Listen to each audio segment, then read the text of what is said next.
Merci Madame Menawara, merci Monsieur Beria.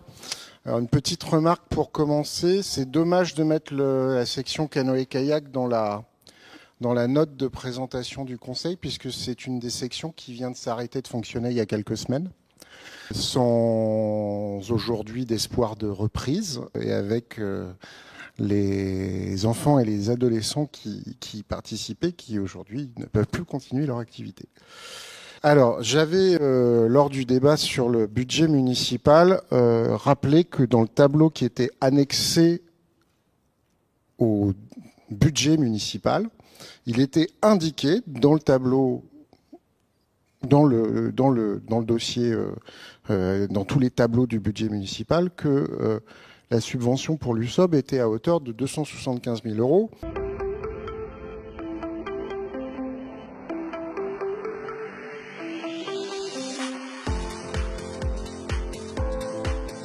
Donc c'est très bien que ça passe à 282 000 euros, mais j'aimerais bien qu'on m'indique comment on passe d'une ligne dans les tableaux annexés à 275 000 à 282 000.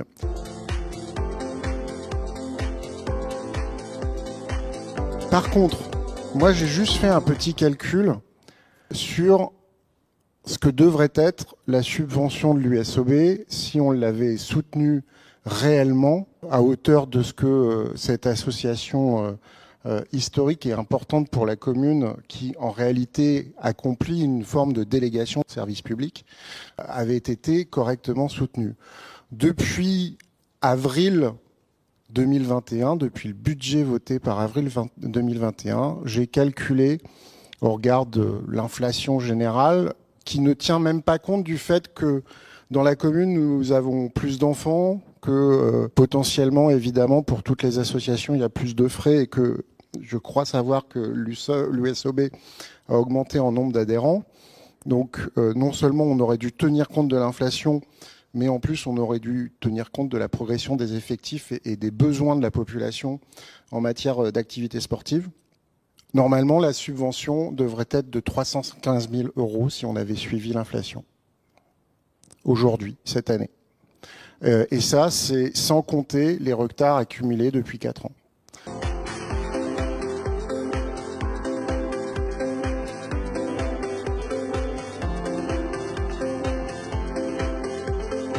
Donc voilà, je voterai cette subvention et cette convention d'objectifs.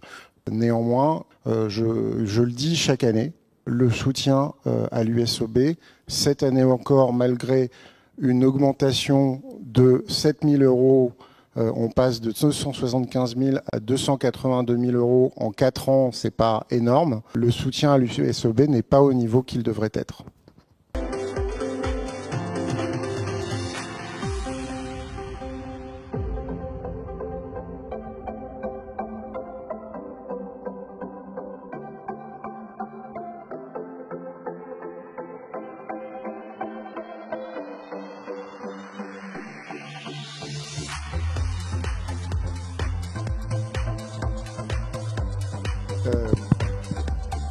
Non, il y a effectivement, au regard de ce qui vient d'être dit, alors j'imagine que nous n'aurons pas les dossiers ce soir, hein, c'est assez irréaliste de le savoir, mais sans que nous ayons besoin d'écrire au préfet cette fois-ci, et sans que j'ai besoin de redemander, comme je comptais le faire à la fin du conseil municipal, l'avis du conseil social, du comité social territorial qu'on m'avait promis sur les dossiers RH du dernier conseil et que je n'ai jamais reçu. Voilà. Mais est-ce que vous pouvez vous engager à nous transmettre dans la semaine à l'ensemble des conseillers municipaux les points qui sont obligatoires au 5.5 et au 5.6 ?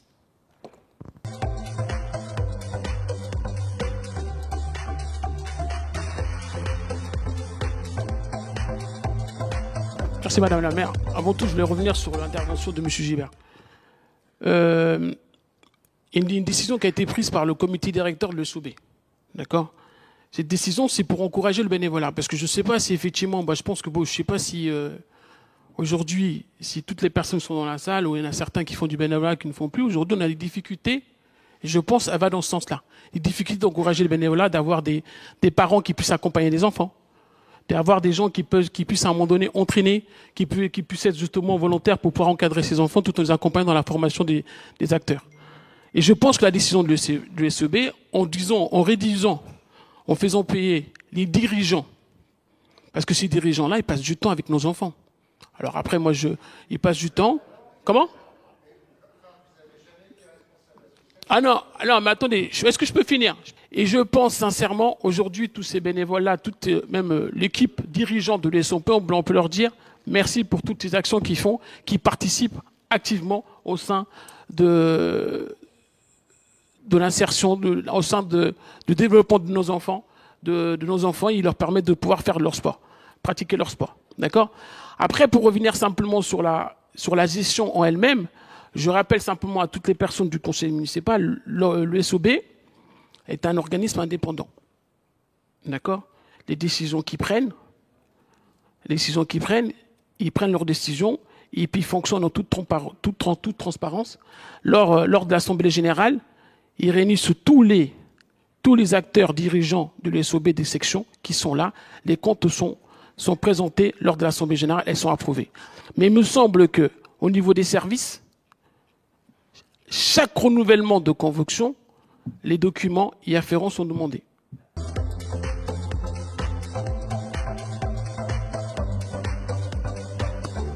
Pour le foot, je vous dis simplement, je pense qu'aujourd'hui la situation est gérée par le SOB central, d'accord, est gérée par le SOB central, et le SOB central a les choses en main, et a les choses en main, et moi je pense qu'il faut les laisser justement gérer la situation. Nous allons essayer de nous renseigner, mais voilà, mais je pense que la situation elle est bien gérée, à titre personnel.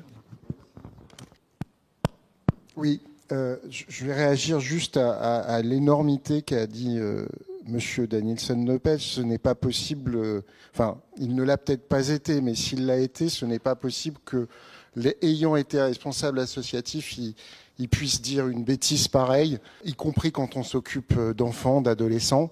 En tout cas, moi, ça a été mon cas.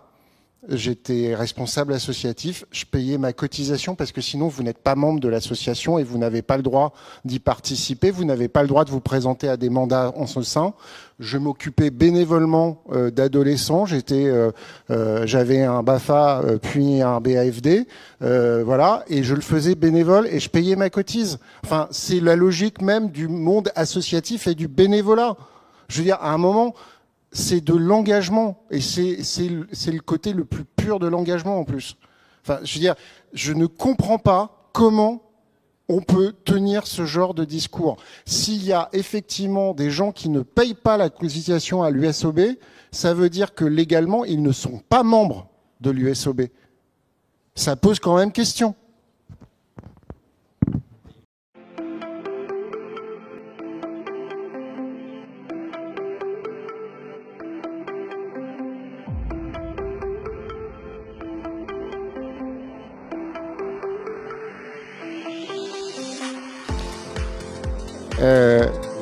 Effectivement, on peut donner une explication de vote quand on a l'intégralité du débat.